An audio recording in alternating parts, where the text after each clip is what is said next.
Hello, all, and welcome back to History Buffs or Bluffs. We are your hosts. My name is Kyle. And I'm Sydney. You already know we're married, and I am a writer. And I love to read. I'm also a history buff. And I am not. Our podcast is a story-driven topic on an event that may Or may not. have happened in history. I'm going to string together a story. Oh. And at the end of the episode, I'm going to give Sid a chance to be a history buff or call my bluff. And we want you all to play along with us. So don't Google anything while Kyle is...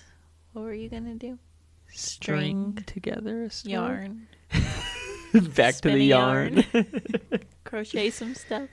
That's what it's about. It's crocheting. I'm just kidding. Well, Kyle is... That was a bluff. Bluffing. What was I saying? Don't Google anything.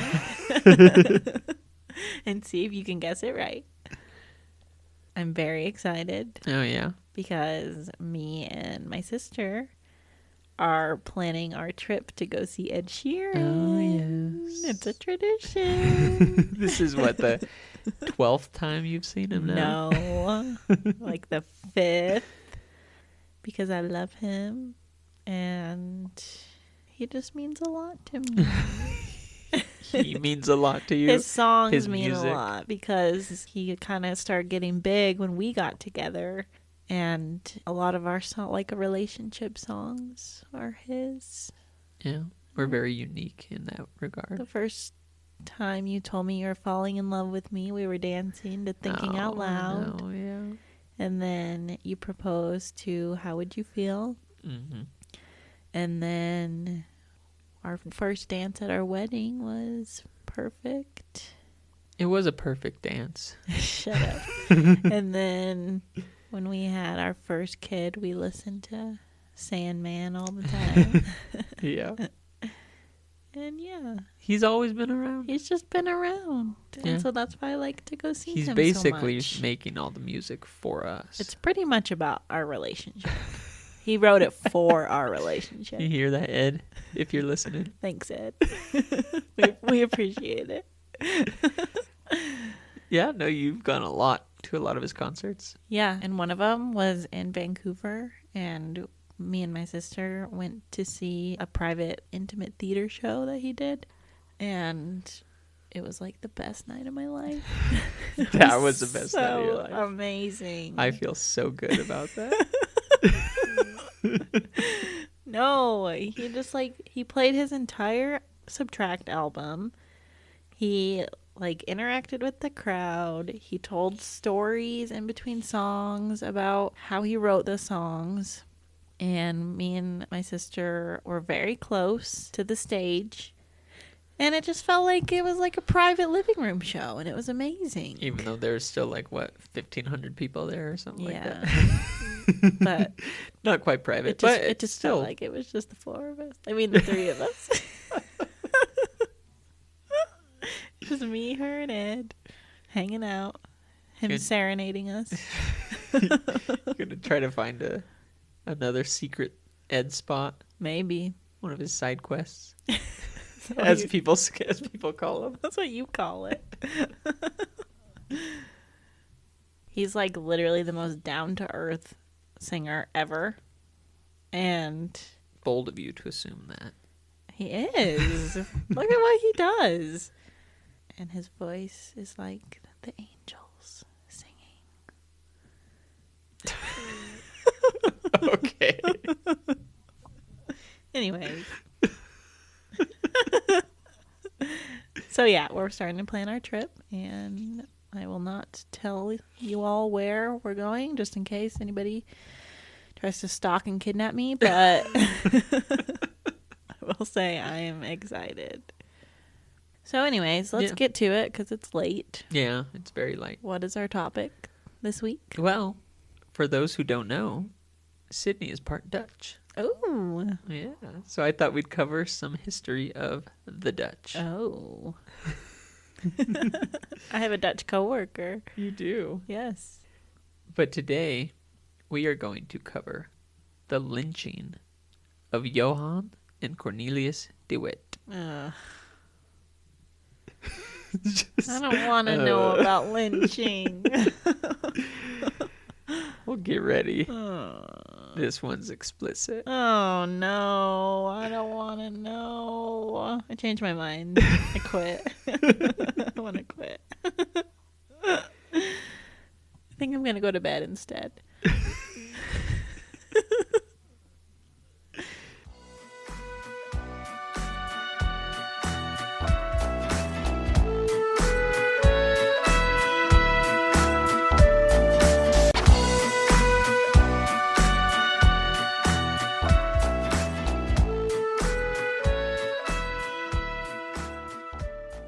What if we get super famous and then Ed Sheeran listens to this and then he reaches out and then I get to meet him? Maybe. That'd be amazing. You could send this to him once it's once it's made. Once we've made it. When you think of the Dutch, what comes to mind? Austin Powers. That's what I wrote down. Seriously? I wrote down a little gold member. Oh my god. Which is so funny because why would I think of that when I am Dutch? I know. But yes, gold member. That's really funny. The area was, at one point in time, ruled by Spain until 1579 at the Union of Utrecht. I'm going to try to do a lot of Dutch words, so let me know how I did by the end, because I know you know a lot of Merritt's Dutch. going to make fun of you. The Union of Utrecht was an alliance of Dutch provinces, kind of like the American colonies, like their Declaration of Independence. A few years later, in 1581, I was like, wow. We jumped. just a few hundred years, they would declare their independence. And they had actually been at war with the Spanish since about 1566. And this war, which is called the 80 Years' War, would continue until 1648, when Spain officially recognized the Dutch's independence. 1648? 1648. Oh, we were in the 15s. It's the 80-year war. Oh, I thought you said 18 years. No, 80. Whoa. Yeah. That's a long Wars war. last a long time. Okay, we did back the then. shortest war in history. What's the longest war in history? I'll save that for an episode. Oh, okay. However, once established as an independent nation in 1588, the Dutch Republic quickly grew into a region of strong international trade and financial development. So this was like while they were at war. They were growing.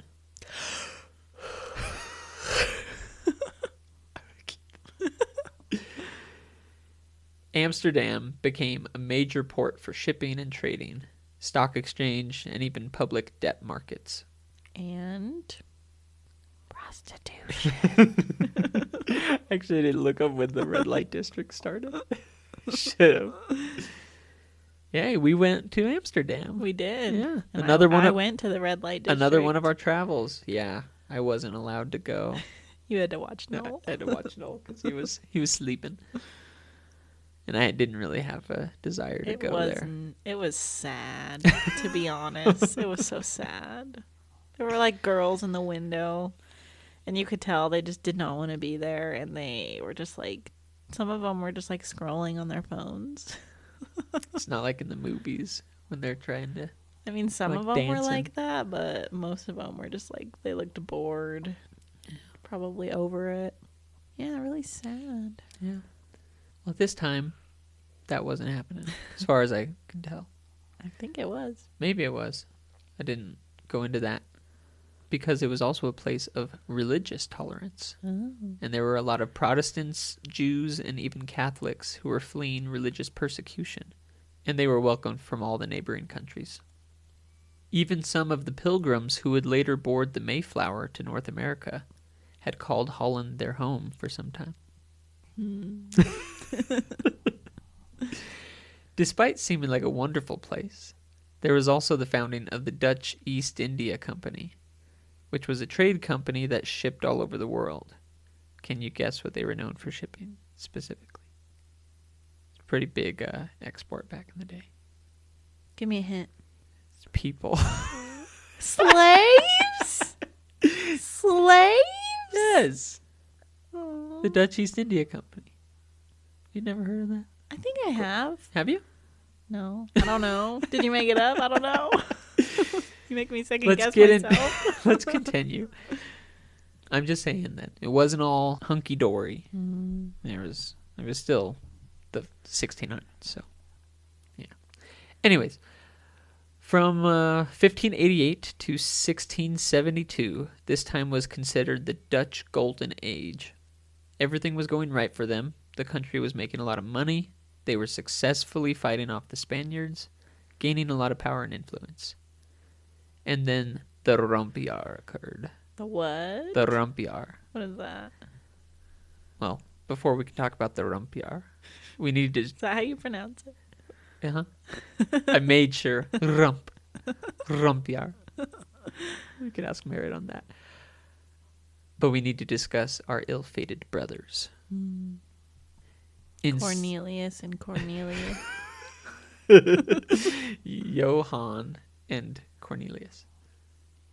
Aren't those the names from Rudolph? What? Cornelius.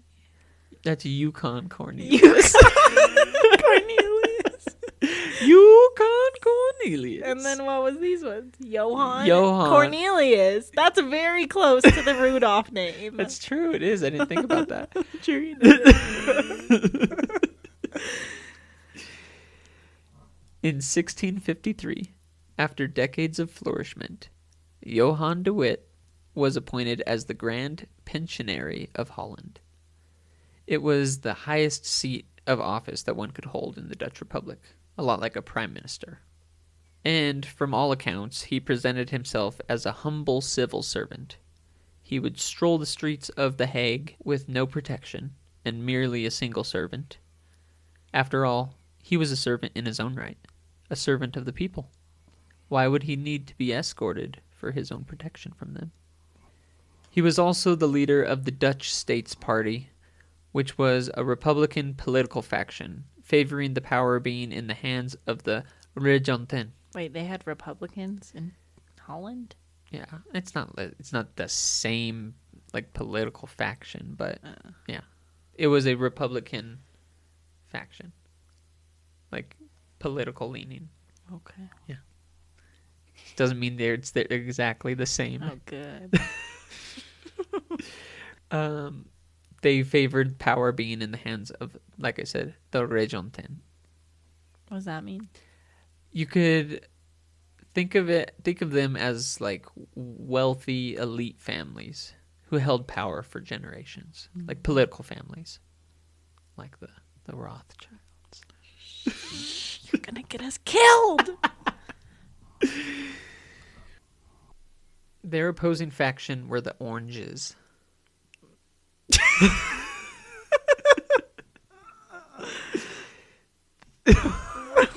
you pause and give me that look? Just giving you your reaction time. The Orangists were in favor of a prince. Oh, orangists? Oranges. This is a political party? Yeah, the Oranges. And their supporters were called Orangists. Sounds like Trump supporters. The Orangists were in favor of a prince-controlled Netherlands and wanted the power of the nation to be held by the House of Orange. So it was a royal dynasty, basically. Mm-hmm. Their family name were the Orange. I don't believe you.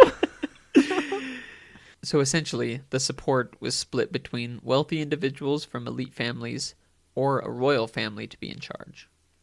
And Johan did everything he could to remove power from the House of Orange during his time as Grand Pensionary. Mm. His older brother Cornelius was like him, a member of the Dutch States Party.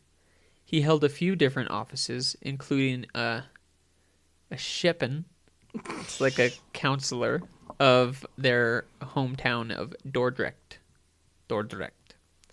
A Ruward, who was like the chief of police and an attorney, kind of like a combo, of the town of Putin. And he was also a bailiff in Beerland. Beerland. Beerland. Beerland. It's Beier. Beerland. And he was also the mayor of Dordrecht for 2 years.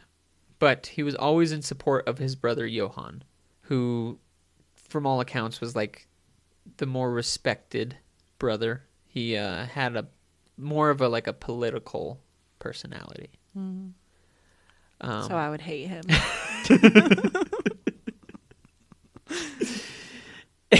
And they were both determined to see the Dutch Republic rise in power and independence from any other country, and certainly from any nobility.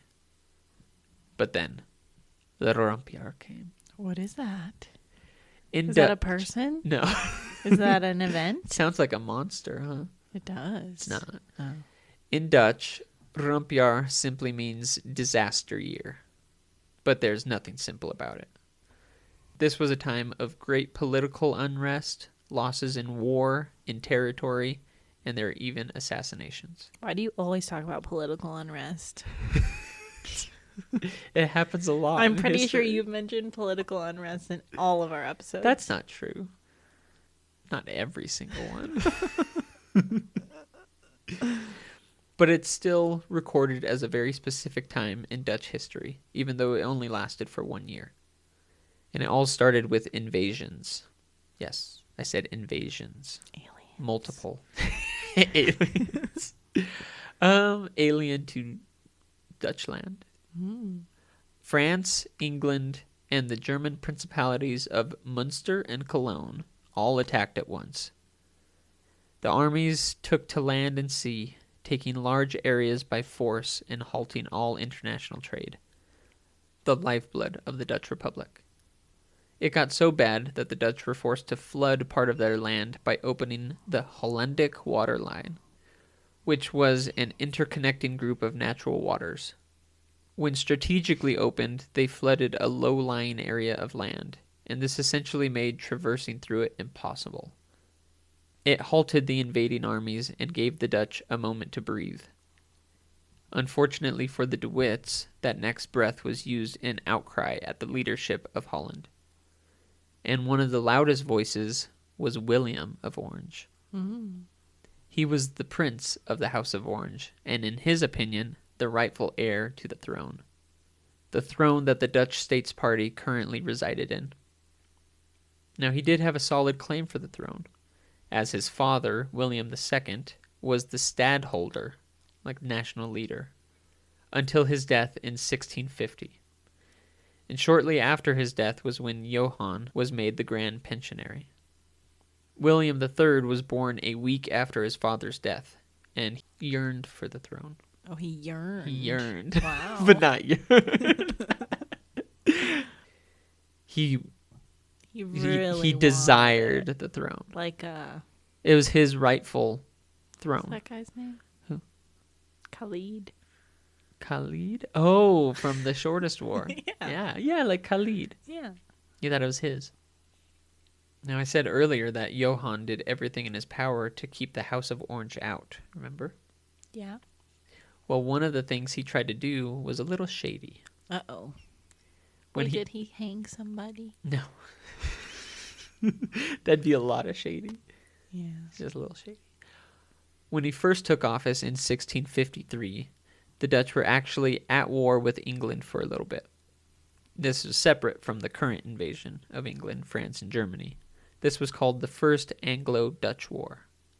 I don't know if you remember from our episode on the Shortest War, but which country has the strongest navy? Or had the strongest navy? The Brits. That's right. Is that a derogatory term?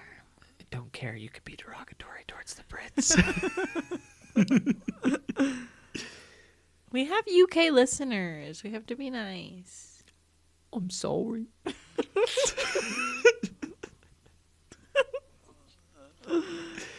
The British. The British, yes.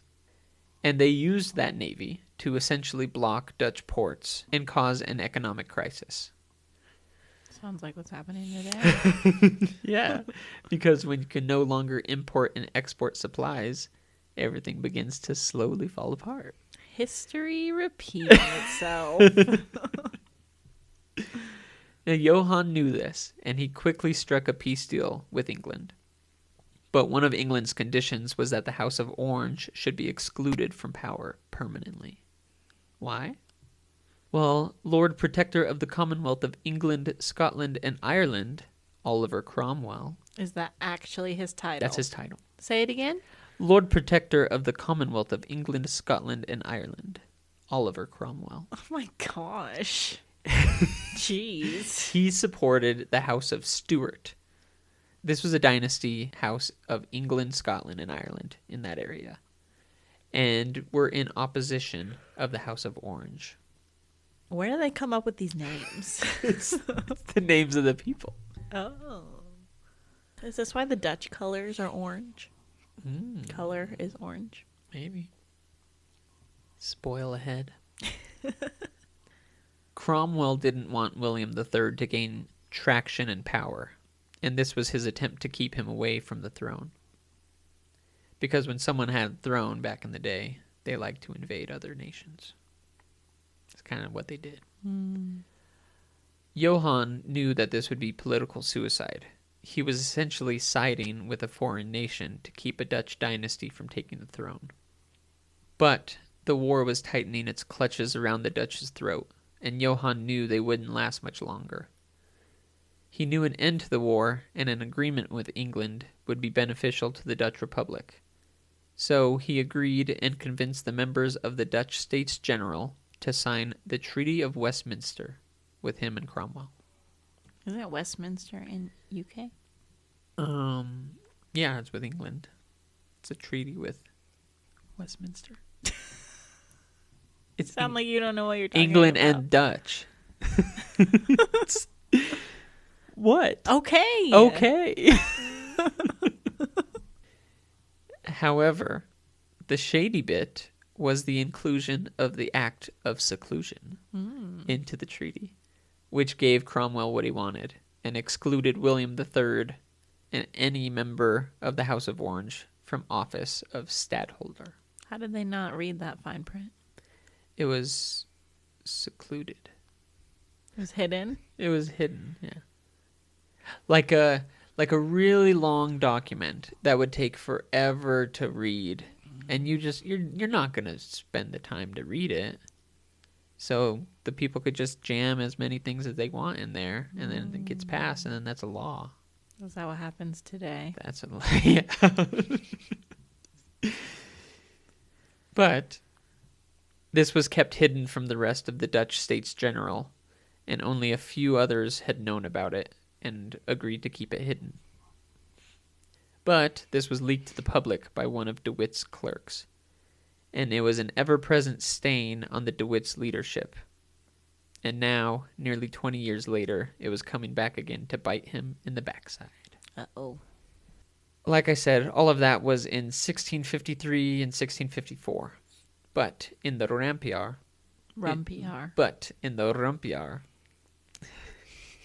William III was gaining traction and popularity with the Dutch people. Exactly what Johan, Cromwell, and the House of Stuart didn't want. William of Orange rallied the people against the DeWitt brothers and the Dutch States Party in general, and they were demanding a change. They were reminded of how good it had been under the House of Orange. I guess you could say the Dutch people found it more appealing. Oh my gosh. Boo. I'm going to take out the boo. No, you have to leave the boo. So much, in fact, that a man attempted to assassinate Johan de Witt. By lynching him? No. Oh. On June 21st, halfway through the Rampjaar, a man pulled a knife out and attacked Johan de Witt as he was conducting one of his leisurely, unprotected strolls around The Hague. He survived, but I imagine he no longer walked around without a guard or two. What's a Hague?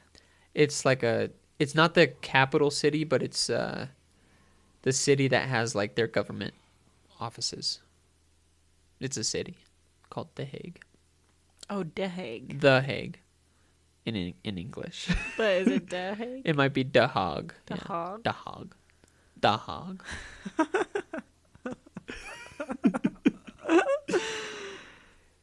But it wouldn't matter for long, because the people were so against the Dutch States Party that they began calling for the reinstatement of a stadtholder. And who did they want as the stadtholder? None other than the OG Orange Man, William III. The wars, the flood, and overall political panic was too much for the people, and the States General had no other choice but to appoint him as the stadtholder at the beginning of July. And he started it off with a big win by negotiating with the kings of France and England, effectively halting the encroaching armies. This was huge for his popularity, and the Dutch people were even more in favor of the House of Orange. Johan was still the Grand Pensionary, but had been unable to effectively run that position while he was recovering from being stabbed. Where did he get stabbed? It didn't say. I couldn't find out where. I imagine side. Ouch. Maybe the stomach. Ouch. Maybe from the back. And by August 4th, he did resign from the position. Maybe he saw the writing on the wall and was trying to get ahead of it, though I doubt he could truly see what was about to unfold. Just because he was out of his position, the anger and frustration of the Dutch's Rampjaar was not gone, and all eyes were looking towards the de Witt family. Now, we talked a little about Cornelius, but what was he doing during all this? He held many titles, like I said, but during Rampjaar, he was on the front lines in battle, fighting off the invading armies. Why did he have to go to battle and the other brother didn't? Because he was the prime minister, the Grand Pensionary. He was a politician. He wasn't going to fight. This guy's... Yeah, a lot of politicians draft the Dutch. Draft the Dodge. Dodge the draft.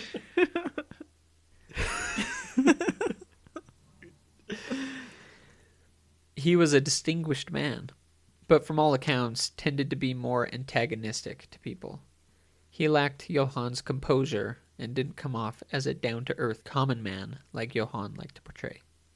He held himself up on a pedestal, and it didn't matter if he climbed to that place by the help of his younger brother or not. He was less likable than Johan, and definitely more hated by the Orangists. A man named Willem Defoe? Willem Titulaar. Titulaar accused Cornelius of attempting to pay him 30,000 guilders. It's their money.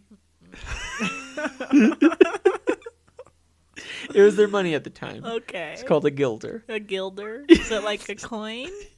Like a shekel? Yeah, like a rupee. It's a guilder. Is it rupee in Zelda? Yeah. How do I know that? I don't know. I don't know how you know that. I haven't played Zelda in a long time. I have to get on that again. What, Breath of the Wild?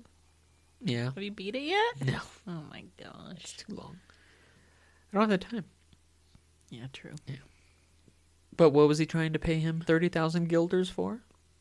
Why, to assassinate the stadtholder William of Orange, of course. This man rushed to the police. As a hitman? Huh? As a hitman? Yeah, he wanted him to assassinate him. Jeez. Now, this man rushed to the police and alerted what Cornelius had attempted to do, and he was promptly arrested and brought to The Hague to be interrogated. Cornelius was, not the other guy. Not Willem Dafoe. Now, in the 1600s, interrogation was not like it is today. Maybe a little bit, in certain areas. You didn't get to wait for a lawyer, though. You didn't have any rights, necessarily. Cornelius was basically tortured to confess. Jeez. Yeah. This was actually law. It was law to interrogate, torture, to get a confession out of people. And from what I found, the Dutch used water torture for some, but they also used another common European method. Why are humans so terrible? Humanity sucks. You want to know the different types of water torture? Do I? I'm going to tell you anyways. All right. Forced ingestion. They like force it down your throat.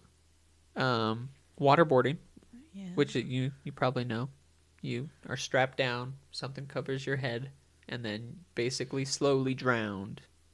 Yeah. Yeah. Or it feels like you're drowning. It feels like you're drowning. You are drowning slowly, but it's not enough to drown you right away. Chinese water torture, which they would usually like strap someone to a post, and then either dirty or poisonous water would slowly drip one drop at a time onto your head. Maybe they'd cut open your scalp or something, so you'd like slowly be poisoned by the water drops. And it's like a psychological torture too, because it's just like drop, drop, drop, drop, drop, drop, drop. And like dunking, just dunking people in water, like the gingerbread man in Lord Farquaad. Oh, so violent.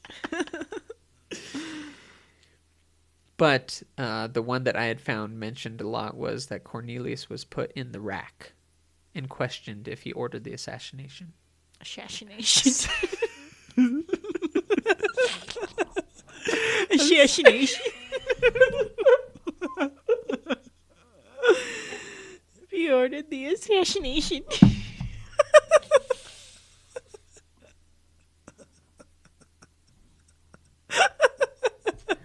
Oh, spit my water out all over the computer.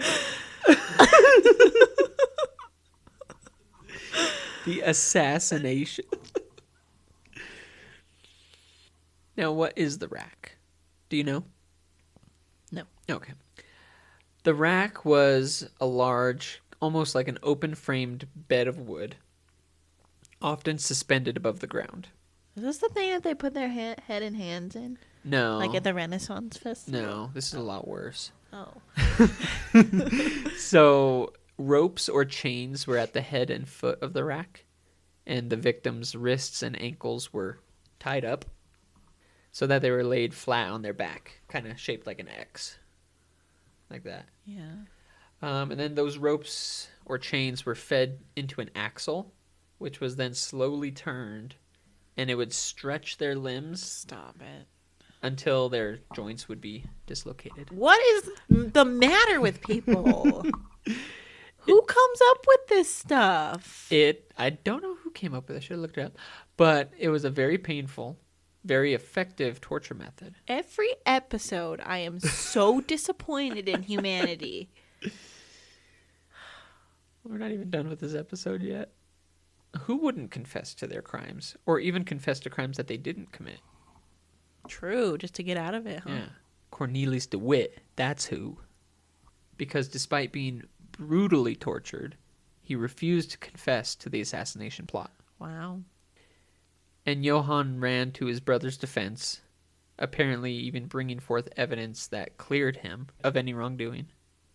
So despite having no proof and the accusation from Mr. Titular Defoe falling apart when questioned, which ended with him being arrested for a little bit, just like a few days. On August 20th, Cornelius was forced into exile by the courts. These were frustrated, tired, angry Dutchmen who, at the end of the day, after dealing with nearly a year full of disaster after disaster, a lot of like every year since 2020 for us. Yeah. Every day. We've had a lot of Rampjaars. Were fed up and had someone that they deemed responsible for it all, even if he necessarily wasn't. But he was a de Witt. So, with no route to find him guilty, Cornelius was simply banished from his own country. However, this did not go over well with the Orangists and their supporters, who believed that Cornelius had indeed intended to have the prince assassinated. And a plot was quickly put together to handle the de Witt man themselves. Now, Johan went to the Gevangenpoort, like a jailhouse.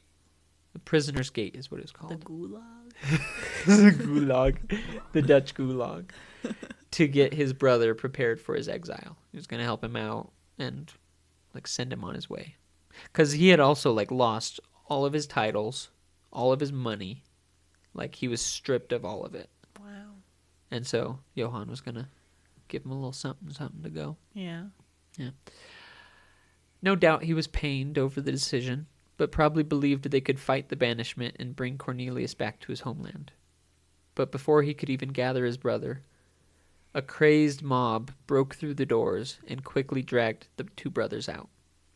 Two of the Orange supporters, Johan Witt and Cornelius Tromp. Trump. No. Trump. Tromp. Trump. Cornelius Tromp and Johan Witt. They have the same names? They have the same names. Johan Witt and Cornelius Tromp. Trump. Yes. Like Donald. No, Trump. like Cornelius Tromp. No D. Oh my God. Not Don. I Corn. swear. These two led the mob. The DeWitt brothers were grabbed by the angry mob, Dutchmen screaming that they would pay for what they tried to do. Before Johan and Cornelius could even utter a word, 2 musket shots rang out, the balls piercing their chests, killing both men at once. Dang. As tragic as that sounds, the horror wasn't over. Now they gotta lynch him. There you go. Because that's the title of this episode, that's the so we title. gotta get to that. You pay attention. Kinda. The mob's bloodlust was not satisfied. The bodies of the DeWitt brothers were stripped and dragged to a nearby gibbet. It's like a pole for hanging criminals. There, the group of Orangists went completely savage. Tying ropes to their feet, the bodies were raised up onto the gibbet, but not too high that the crowd couldn't reach them. Men then grabbed knives and began to stab and slice and cut parts off of the DeWitt brothers. Oh, why? They were... Because they were that angry? Yeah, they were very angry. They already killed them. What's the point of this? Their hearts were cut out and taken away as trophies. Stop it. Their livers were removed and roasted over a fire. And then the mad mob ate the livers under the swaying bodies.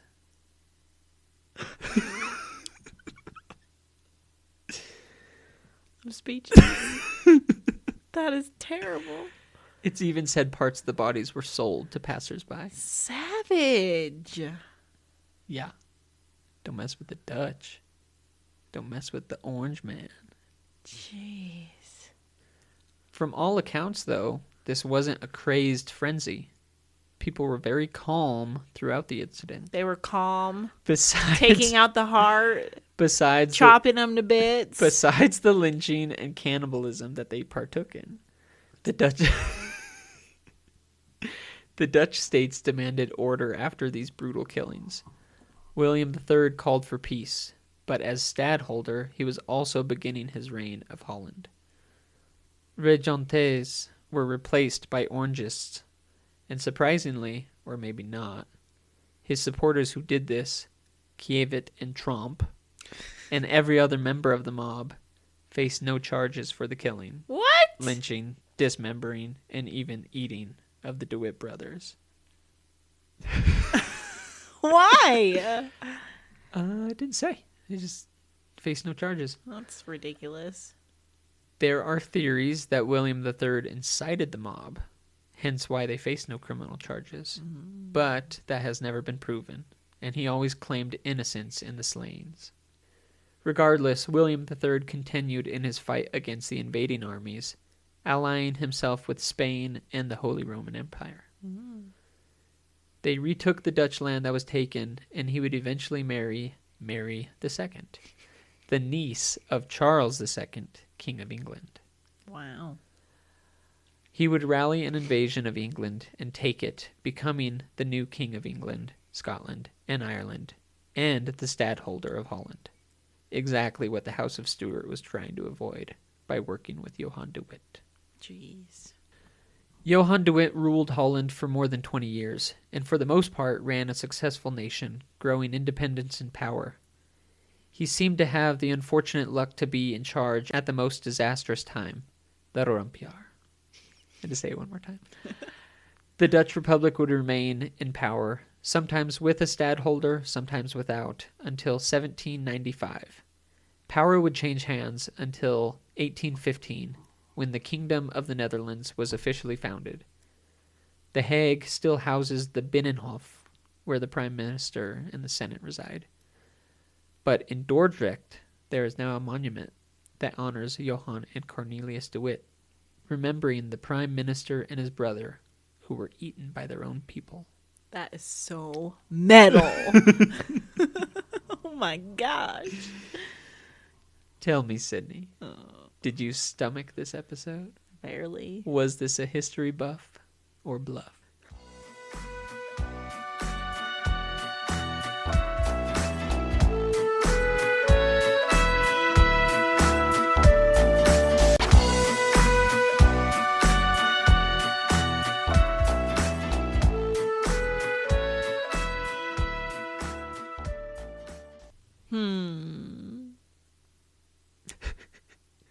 That was a really wild story. Yeah. Really disgusting. But I feel like you were overly trying to make it seem like it was fake. How so? I don't know, you'd say something weird and then you would look at me like I was just gauging your reaction to things. and then you kind of stumbled over some things. Like what? Like you're trying to make it sound like it's just made up, but I think you were just trying to trick me. So, and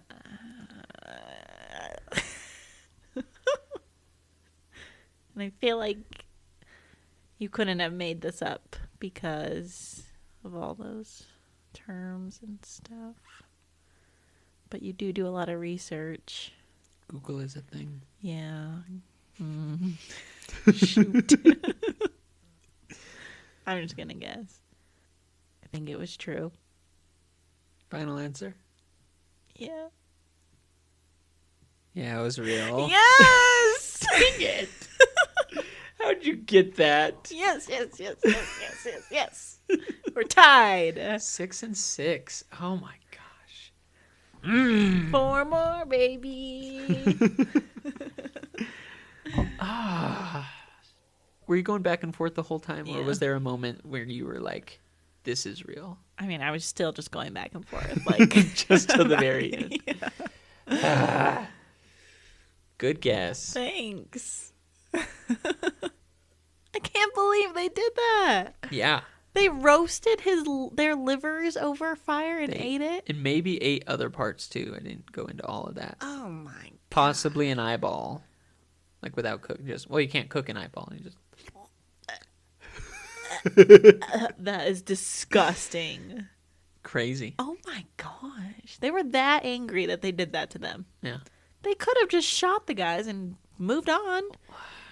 They didn't need to string them up and cut them up and eat them. I know. Kievit and Tromp. And that was real. Those names for real. And they had the same names. They had the same names. They had the same names as the two brothers.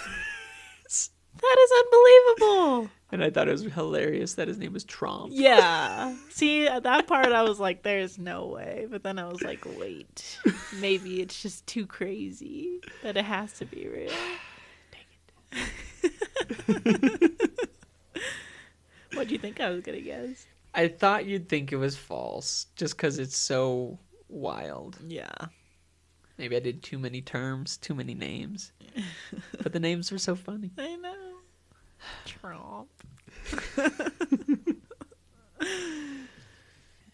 Where'd you first hear about this? This was another listener submission. No way! Yeah. Was it Merritt? This was me. Ah!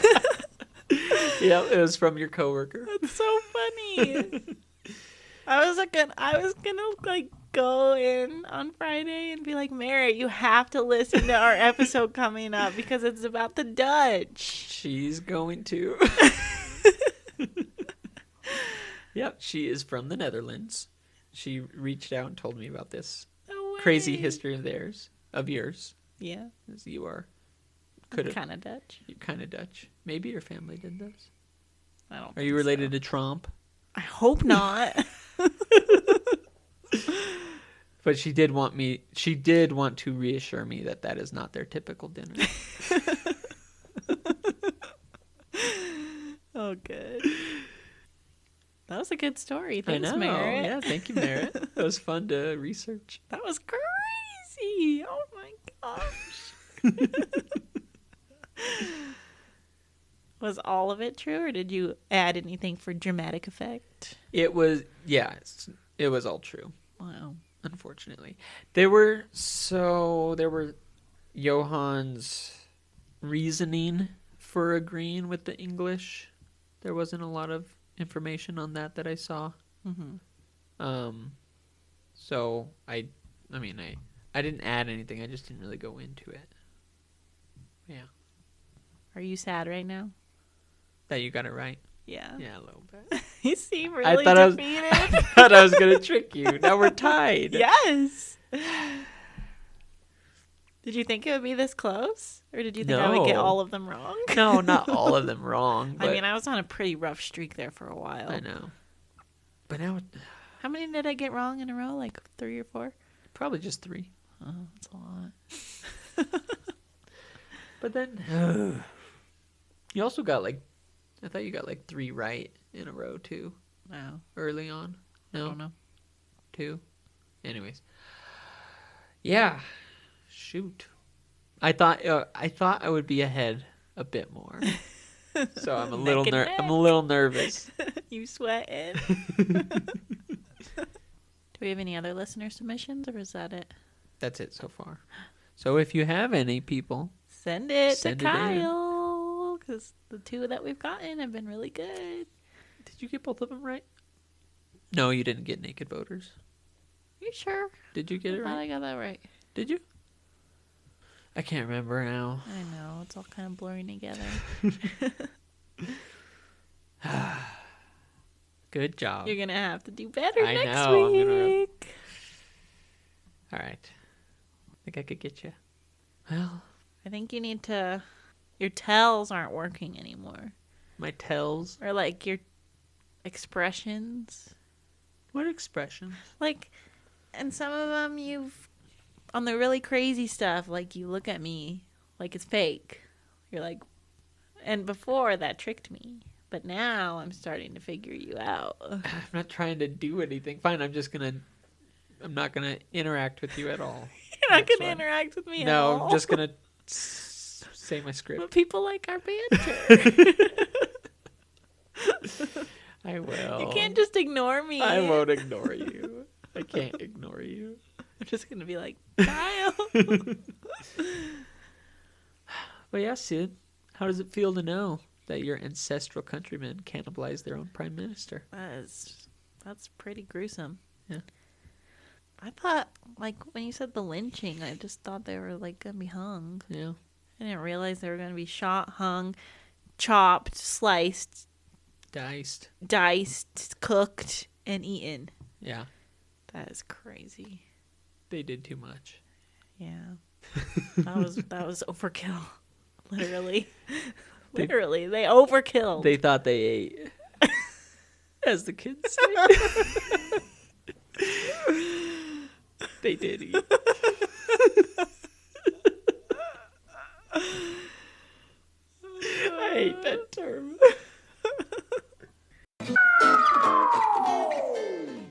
So what are your final thoughts, Sid? Thank you so much, Merritt. I'm so happy you sent one in. And that was a crazy story. Pretty nasty. Yeah.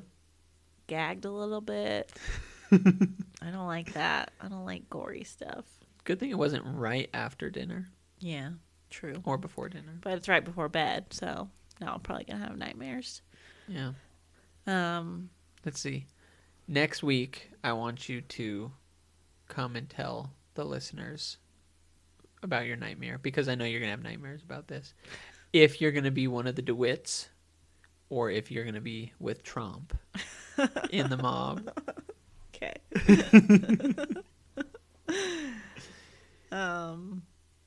We're tied. Yeah. You're going down, loser. And I will get my reward. Sounds like my reward, too. Shut up. You have to cut that. Okay. I'll get you next week. We'll see about Hopefully. that. All right, everybody. That's it for us. Make sure to subscribe wherever you get your podcasts and follow us on Instagram at History Buffs or Bluffs Pod.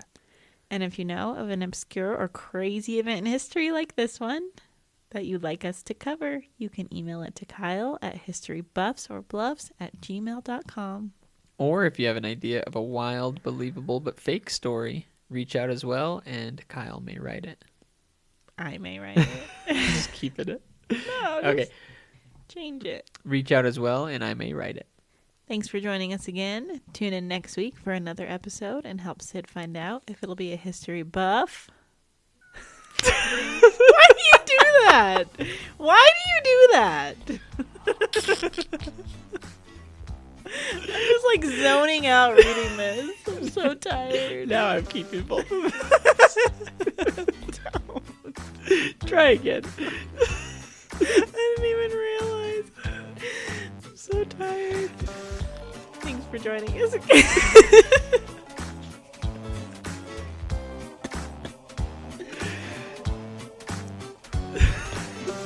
Thanks for joining us again, and tune in next week for another episode and help me find out if it'll be a history buff Or bluff. Have a good week.